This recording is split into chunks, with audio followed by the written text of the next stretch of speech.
Manx Radio's Countryside is brought to you by NFU Mutual.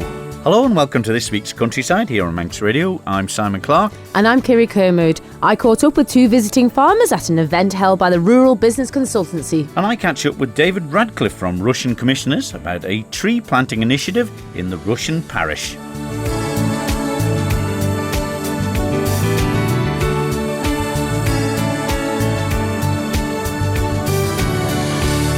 Well, first, Kirree, Storm Kirree has been causing a bit of trouble. Have you heard much of the damage or problems that it's set upon the Isle of Man farming fraternity? No, I think many farmers were prepared. Roofs and that sort of material that could potentially fly off were well battened down. We were warned well in advance, so hopefully people were prepared. But I think that our friends over the water, some of their farming enterprises have really been struck, especially with the flooding.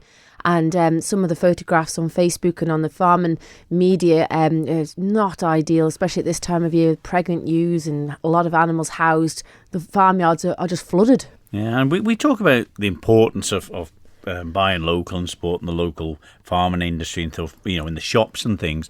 But of course, it can cause difficulties with the boats not coming in for feed and specialised minerals and stuff to feed the animals. Absolutely. Some corn is grown, and many farmers do grow their own cereals, whether it's peas, beans, and can be bought locally, but it's not enough of it. And so we have the local merchants all around the island that will bring their wares in from the UK. So Mezeron in Ramsey will probably deal quite a bit of the haulage, so it might be a little bit easier for them to get off with bigger freight, stronger freight boats. But if they're relying on the Ben McCree, she does her best 364 days of the year, and yeah, it is a lifeline really for agriculture too. Yeah, but of course a lot of people, we've spoke about the last couple of weeks, people lambing, but it's not a disaster. It's a lot of the cold and blizzards that affect the lambs more a lot of the time, isn't it? It is that cold, that persistent cold, and the driving wind. That's the thing that chills them. And they're only so small, and they can get hypothermia and perish and die. But farmers are very vigilant. We're lucky we've got a great farmer community, and many people in the countryside will keep an eye out if anything does go adrift. But no, at the minute the rain it's not too bad, it's not too cold, but in the next few days. But before the storms happened, Kirree, you went along to an event that was run by the Rural Business Consultancy. Yeah, Chris Neal, the head of Rural Business Consultancy and Barclays Bank here on the Isle of Man, held an event at the Tynwald Mills, bringing two guest speakers over, which they do annually now, a great event. And the two speakers are usually award-winning farmers from Ireland or anywhere in the UK. And this time we had Ian Norbury, who had Aberdeen Angus's from Cheshire, had an award-winning enterprise, and Roger Bell from County Antrim in Northern Ireland. And I caught up with Roger to chat about his system and how that works, and also Oliver Macintyre from Barclays in the UK giving his view on agriculture. Roger Bell, now you've come all the way from County Antrim in Northern Ireland, a beef and sheep farmer, but also an award-winning one at that. Yes, we have. We've won a few awards. We've been lucky enough in the award scene. Now, a lot of hard work goes into getting put up for these awards. Obviously, you've done something maybe a little bit more different than the other farmers. Probably the only thing we have done different is we have recorded our data, so we can probably prove what we are doing on daily live weight gains and grass production. So we're measuring grass and recording how much grass we can grow, and we're measuring daily live weight gains in our lambs. So we're probably not doing a whole lot different than any other people, but we're able to say what we are exactly doing and probably adjusting things accordingly. But that there alone, being nominated for an award like that, to be a Farmers Weekly finalist, it's a huge, huge achievement, and a credit to you both. Yes, it was. It was probably a big achievement. It's really hard for a wee man in Northern Ireland to actually compete against the rest of the UK. For the farms in the UK are stunning compared to what we have in Northern Ireland. But we are the Emerald Isle. We can grow grass, and we can grow grass really well. And probably I try and put that to my advantage. Well, that's it. You're saying you're from County Antrim, a family farm. Only started off quite a small family farm, but you've managed to plug away at it and buy your own land. Yeah, we have increased the size of the farm. Probably like everywhere else, farmland is very expensive, and but we've been lucky enough to purchase a couple of bits of land beside us, which we're still paying off, and hopefully we'll get cleared at some stage. I think that's most farms, they don't come easy a lot of the time. But sheep farming is your main enterprise with your wife Hilary. It's a good team effort together. Very much team effort. Actually, maybe if you asked Hilary, it's not as big a team effort as she would like because she does most of it on her own. So I still work off farm quite a bit, and Hilary does probably 90% of the farm work, day-to-day chores. And it obviously is no mean feat. 550 ewes, you've got a really, really good system there. This time of year, they'll be inside now. Yeah, so our ewes are housed probably December, depending on the weather. We'll actually have to even winter graze our sheep, so probably half of them come October time, and just because our grass stops growing, we're quite high up altitude, it gets wet, so we'll have to destock. So some of them go to winter grazing, local dairy farmers that have a surplus of grass, and then we'll house everything at scanning time, which will happen around Christmas, and then that'll be them inside from that until mid-March. And now you obviously March, you'll start lambing the sheep. You've got a fantastic setup. We've seen it here tonight on the slides, and lambing time must be quite intense. It's an awful lot of ewes there to lamb. Lambing time is intense, yeah. So we sit with them 24 hours a day. There's somebody in the shed at all times, and we put quite a bit of work into getting the sheep prepared for lambing. So at that point, there's no point in leaving them. So yeah, Hilary does the nights and I do the days. That seems to work really well for me, and that's how we manage it, yeah. And you were saying about the pet lambs, it's the bane of everybody's life when a ewe has 3 or 4 lambs. She can't raise them herself, but you've developed a good system that works. We have, so we bought a lamb feeder and a Volac lamb feeder, and quite an expensive lamb feeder it is too, and but after the first year I couldn't do without it. So when a ewe has 3, we take that lamb off her straight away. So it might be the wee lamb, it might be the big lamb. We'll try and leave her with 2 lambs of even size. We'll make sure that all of the lambs get colostrum, and we lift that lamb straight away off and put it onto the feeder. If you lift the lamb off at birth, the first thing you have to do is fill it full of colostrum, and it has to be ewe's colostrum, but we'll put that straight onto the feeder at birth, and it'll go round that pen and it'll find the teat itself. There's no point in trying to bring that lamb off the ewe at 2 days old, because it will be a nightmare to try and get it to suck the feeder. But if it has never sucked its mother, it'll go onto the feeder no problem. And with the percentage of you and with your scanning percentage, Roger, 200%, that's going to be a lot of pet lambs. Yeah, so probably our scanning is usually over 200, so it can be 210, 220. So that's where our surplus lambs come. So everything that has 3 is taken off, but every single that could possibly rear another lamb, we'll adopt a lamb on to that. So we'll try and put every ewe out with 2 lambs. It's not always the case. There's going to be singles, there's going to be ewes with 1 tit, there's going to be ewes that lie down on a lamb. There's all them things happen with us. But we try to put everything out with 2 lambs, and then the adoption lambs just go onto the feeder. And like you were saying, grass is a huge part of your enterprise, and you do trials, different varieties. It was nice hearing your story there tonight, saying the lush green field, it actually wasn't doing any good for the stock. What do you find with doing these trials? Does it vary much in the swards?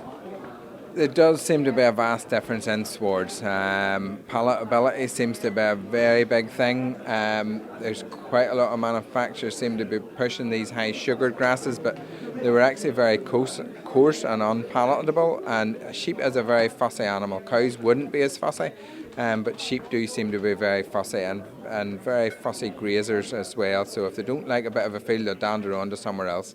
And what would you think that they would eat? A clover? What type of things are perfect for the sheep? Because obviously you do a lot of lamb finishing as well off grass. Yeah, we do finish all our lambs off grass. We don't feed them any meal. We do predominantly trying to get all our lambs finished off grass. So clover seems to be very good. There's lots of different grass seeds out there. I haven't found the perfect one yet, or I would love to be telling you all about it. We're still searching, and I think there's still a lot of work to be done there. Yeah. And with the grass system, would you do the New Zealand style with the rotational grazing, or is it set? Yeah, we're very much rotational grazing, so we run our ewes in 2 batches, 250 ewes and their lambs in each batch, and they're rotationally grazed. We did do a trial there for 3 years on an 8 paddock or a 4 paddock system to see which one was best. The 8 paddock come out slightly ahead, and so that's roughly what we would be doing now, would be an 8 paddock system and rotationally grazing them every 2 to 3 days. And with this, Roger, is there any room for improvements? Because you're so into the data, you're doing everything so efficiently. What next? There's massive room for improvement. There really is, especially on grassland management. On the breed side of things, we're still looking for that perfect ewe, but I think it's going to be slower and harder to get. There's probably advantages on BVDs and performance recording, but on the grassland side of things, it's very easy to make a slight improvement. The average grass produced by a sheep farmer is 3 tonnes, and you have potential to just produce 14 or 15. So some of our best fields we're doing 14, and the average farmer's doing 3. Wow. So we can do that with actually very little more effort. We can produce more grass. Utilising grass is actually probably more difficult than producing it. And for the future, how do you see the agricultural industry? I honestly don't know. I don't really study Brexit. There's a lot smarter people than me can't figure it out, so I reckon there's no point in me even trying. I think we do just have to focus on what we can improve, and focus on that. Focus on the things we can help in our own farms, and just hope that the politicians and everybody else do actually get quite a good deal and help us along. Oliver Macintyre, welcome back to the Isle of Man. You seem to quite enjoy it here. I do enjoy it here, but as I've already said earlier, every time I come I seem to have a cold, so I don't know. Maybe I'm allergic to the air in the middle of the Irish Sea, I don't know. But maybe you are, but with Barclays here tonight, it is a great turnout again. Fabulous turnout, really keen and interested group, some great questions, a couple of great speakers from the sheep sector and the beef sector, really enjoyed those, and lots of fresh ideas and new ideas. It must be really good for you, because obviously grown up as a farmer's son and pig farming and agricultural consultant, you really know the bones of agriculture, and now it's very testing times, so it's a lot of weight on your shoulders to have the answers. yeah. Always got to have the answers, haven't you? I mean, I grew up on a small family farm, so not dissimilar to an awful lot of farms on the Isle of Man. I went away to agricultural college, did about 10 years managing farms, about 6 years in consultancy, and I've been with the bank lending money and doing this job for, 14 years now. So I've got, some people would say I've got an interesting and varied career. I think my mother says I never stick at anything for very long, so take your pick from either. But it has been an interesting spell, that 14 years in bank. You've seen a massive change or two. Yeah, I mean, when I came into banking in 2006, so just before the credit crunch, they were challenging times anyway. But, what we've got to remember is agriculture is always one of the really favoured sectors for UK banks, and here on the Isle of Man, it's a solid industry, it's always an industry in demand, and it's always an industry that the banking sector is going to support. Yeah, that is the thing that the people do worry about, is the support from the banks. We've got an 8-year transition period. How do you see farmers? Are they going to adapt? Are they ready? Yeah, it's a really good point, because banking does support agriculture, full stop. But it's not blind support, there's got to be serviceability when debt's going out the door. That's just responsible banking. We can't lend money that people can't afford to pay back. What changes are we going to see over the next sort of 8-9 years as we go through our transition period? I think we're going to see a bit of a sea change in efficiency. And that's not about banging out more litres per cow or more lambs per ewe. It's actually just about that cost of production, making the business as efficient as possible. I think we will see hopefully some opportunities for new entrants coming into the industry. We are an industry, and I'm one of them. We are an industry of middle-aged men predominantly. It's great. I do an awful lot of stuff with new entrants, and the sort of next generation sort of programs, and it's really great the enthusiasm that some people have to get into the industry, and it's fresh pair of eyes as we chatted about earlier. We're also probably going to see some changes to the environmental schemes. Carbon, greenhouse gases, they're all hot topics at the minute. The industry needs to get the good messages out there, because we're not all evil, are we, in the world of agriculture? We're actually doing a really vibrant community in the rural areas, and we're providing food for the nation. So there's really important work out there, but we mustn't be blind to public opinion either. We must work with it. Well, yeah, you're absolutely right there, because everybody's entitled to their opinions, and we as farmers, we have to be sustainable. We have to have a product that works well for both parties. Yeah, absolutely. And there are so many dietary choices these days. But farmers can grow crops too. So it is change. A bit of change does you good, apparently. But yeah, a bit of variety, a bit of change. I'm a passionate meat eater, I think would be the phrase. But as you say, everybody's entitled to an opinion. Everybody's entitled to live their life as they wish. So the industry needs to evolve and move with that instead of resisting it. This is it, exactly. And how do you see Brexit? These trade deals, labour, technology, all these things you touched on in your presentation tonight, Oliver. How are we sitting? We're still sitting in the great unknown at the minute, by the look of it. To be honest, I do think the sort of the tone and language seems to have changed regarding a trade deal. So that's really positive for the industry. The EU is one of our biggest trading partners, so it's really important to maintain that. But let's not be shy about looking at other markets around the world. We've got the power of the Union Jack, or the Welsh Dragon, or the Scottish Saltire, or the Isle of Man brand. We must remember that. That quality that they see from UK agriculture and from the agriculture on the Isle of Man's really important. It's a really good sales thing as well. We can get out there and we can conquer other markets as well.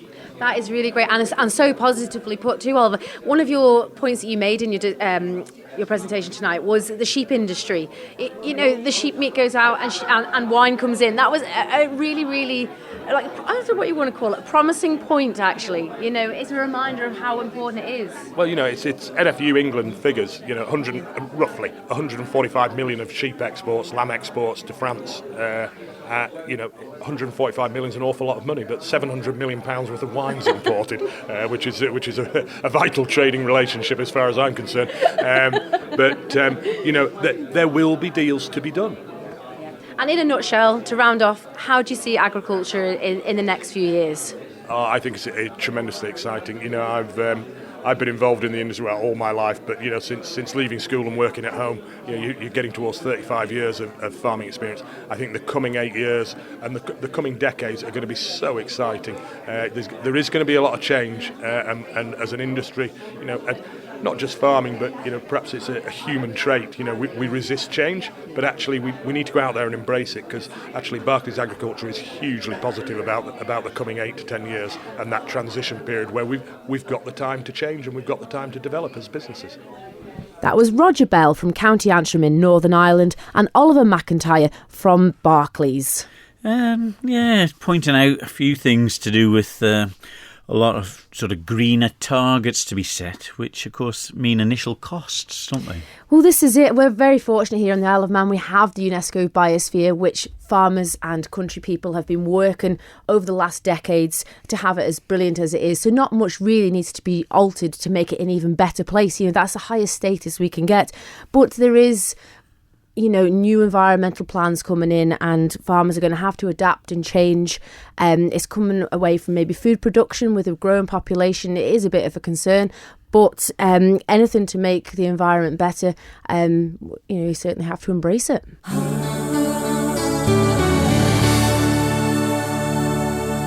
You're listening to Countryside here on Manx Radio with Kirree Kermode and myself, Simon Clark.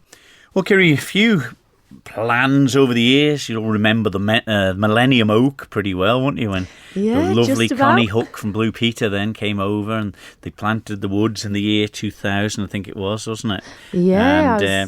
And then when you look back now, it's 20 years later, a lot of them kids that planted them trees will be, working in offices or on farms or something like that, looking back at it.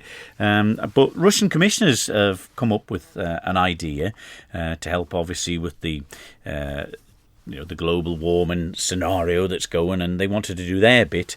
So I spoke to David Radcliffe from Rushen Commissioners, and I asked him, first of all, how this tree planting initiative came about. There's an idea that came to me last November, really. I've been reading a lot more about the problems with climate change, and that was the thing that really sort of made me think about possibly something that we on Russian commissioners could do. I mean, obviously we're not going to save the world, but it's something that's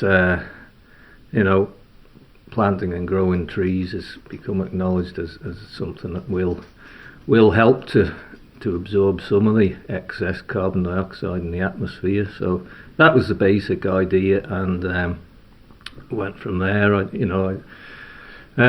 Rushen's quite a big parish, quite a big area, and there's lots of land, and there's lots of land that's not really used to its full potential, perhaps. And I spotted this piece up near Barclays, which is just rough hill land, growing nothing more than briars and bracken, really. And I just thought, well, what about up there? If we could get some cooperation from the forestry people and the tenant up there. So that was the start of it, really. Yeah. Well, I mean, is there a lot behind the scenes to sort of get this project going, really? A lot of hoops to get through?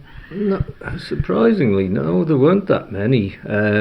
I had a word with the forestry people, and they had a look at the site, and they thought, I think it was Jason Bolt, I think he's the director of forestry. I think he had a look at it and thought it was probably a reasonable enough site. So from there, I approached Paul Costain, who's got the grazing rights up there, just to see what he thought of the idea, because he would obviously lose a bit of his grazing when the land was planted. But Paul was quite supportive of the idea, really, from the start. So from there, I got in touch with the Woodland Trust, who do a lot of tree planting around the island, to see if they were interested in the idea, and their site surveyor had a look at it and thought, again, it was a reasonable enough site. And so it was all, it was fairly straightforward. The only sticking point was we couldn't get a fencing contractor with enough time to fence the land off last year, so hence it's been delayed till this year before we got round to starting the planting. Well, when you look at the area concerned, there is quite a bit of sort of flat land around that area, and we're advised about maybe how difficult it might be to keep them there with the winds and things. Or? No, it's quite sheltered, really, because it's in the lee of the hill, so it's right. Fairly sheltered from the southwesterly winds, the prevailing winds. So yeah, it's not too bad. I mean, it's quite rough. There'll be quite a bit of site preparation. We've done a bit with. It's really too. We asked if we could possibly get a machine up there to knock back the remnants of the bracken from last year and the briars and all, but nobody wanted to do it. It was a bit steep, a bit rocky, so we've just been clearing it with brush cutters, really. So having a quick clear and then the sickle starts.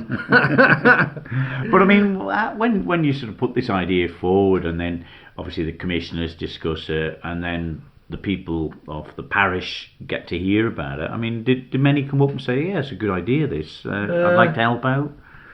To be honest, not that many, but it hasn't been that well publicised because we've had this delay with the fencing, and it's only last week that we've got started on it, really. So, yeah, there's been a few people interested enough, and I probably had about 30 people up there last weekend for the first initial planting. So mixture of people from the Woodland Trust and a few from around about the south here. Yeah.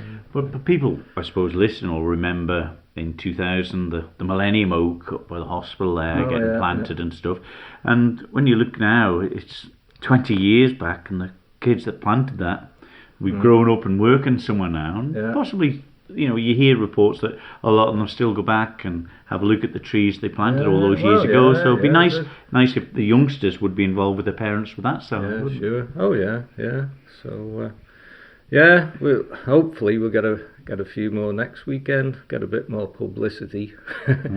The planting date was sort of sprung on us a bit. We didn't have that much notice to publicise it for last weekend. So hopefully we're planning on carrying on planting probably for the next 4 or 5 weekends. So probably on a Sunday, weather permitting. So. Yeah. And what type of trees? Is it the one type of tree you're doing, or several? It's really, I've really left that to the chap from the Woodland Trust, Steve Prescott, who supplies the stock for the Woodland Trust planting. So last weekend it was mostly birch and oak, I think, that were planted. A few hollies, and I think probably get some ash as well. But they'd all be sort of native species, broadleaf native species. So, But as I said at the start there, it's becoming culture that the young kids are getting educated about this at school more now, and a lot of them seem to be getting behind and wanting to do something. I suppose it's the perfect opportunity. Yeah. Well, that was it really. Yeah, it was a chance for people to do a bit and become a bit more aware of what's going on, as far as the climate change issue goes. I think people have, in the last year or two, started to realise that the climate is changing and we do need to try and do something about it. So, as I said before, we're not going to save the world in Russia any more than what any one country in the world is going to save. It really takes everybody to work together, So if people want to get involved, help the planting at the weekend, what can they do? Well, they can get in touch with me or Russian Commissioner's office. I think the standard start time, as I said, weather permitting, would be 10:30 on a Sunday morning. So. But I mean, the size of this area then, David, is it quite a vast area? Are you going to plant them all at once, or is it an ongoing one? I think it's about 5 acres roughly, and we were looking to plant about 1,500 probably this year, and maybe the same again next year until the site's full, and we'll just see how it goes. So, once the trees are planted, there'll be maintenance. We'll need to keep on top of the bracken, particularly in the first year or two, to allow the trees to become established. So there'll be that to tackle as well. Possibly in years to come we might look at planting some more somewhere else. We'll have to see how it goes. Yeah. David Radcliffe from Rushen Commissioners, and if you want to get involved in that or find out more information, you can call the Commissioner's office on 834 501, that's 834 501, or you can phone David himself on 456 784, 456 784. Doing their bit, Kirree? Yes, it seems to be the thing at the moment, planting trees and like you say, every little helps, and there's plenty of rough areas on the Isle of Man that can be planted with trees and be beneficial to all. We like the fruit trees around our area. We've got lots of people keeping bees, and often in the summertime you see the bees coming up and enjoying the fruit as well as us. So I think, if people can do just whatever they can in their own back gardens, every little helps. It does indeed. Okay, we've got a couple of weeks off now, Kirree. So if you've got anything you want featured on Countryside, leave a message here at Manx Radio for Kirree Kermode or Simon Clark, or you can send an email to countryside@manxradio.com. So from me, Simon Clark. And me, Kirree Kermode. We'll see you then. Bye-bye. Bye-bye.